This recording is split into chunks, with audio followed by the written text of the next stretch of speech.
നമ്മൾ പാർക്കുന്ന ഭൂമി ശപിക്കപ്പെട്ടതാ ആണോ? ശപിക്കപ്പെട്ടതാ. ഈ ശാപം എന്ന് പറയുന്ന സംഭവം നമ്മളെ ഞെരുക്കുന്ന ഒരു കാര്യമാണ്. ഇതെല്ലാവരും ശ്രദ്ധിച്ചോണം, അല്ലെ പിന്നെ ഭാഷ ദുരുപദേശം പറഞ്ഞെന്നൊക്കെ പറയും. നമുക്കിവിടെ ശാപം പൊട്ടിക്കലൊന്നുമില്ല.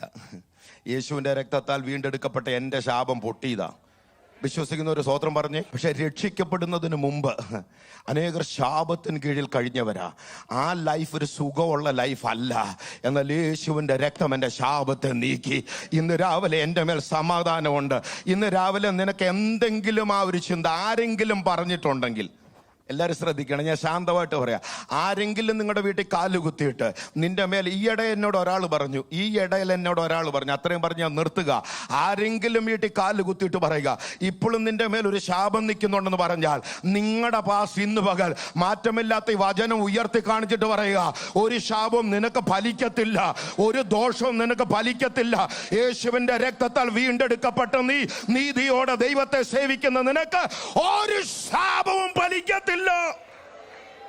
ധൈര്യത്തോടെ പ്രാർത്ഥനാ മുറി പറയണം, ശാപം എൻ്റെ അടുത്ത് വരത്തില്ല, തകർച്ച എൻ്റെ അടുത്ത് വരത്തില്ല, ഡിസ്ഗ്രേസ് എൻ്റെ അടുത്ത് വരത്തില്ല, എൻ്റെ തലമുറ നിന്ദിക്കപ്പെടാൻ ഇടവരത്തില്ല.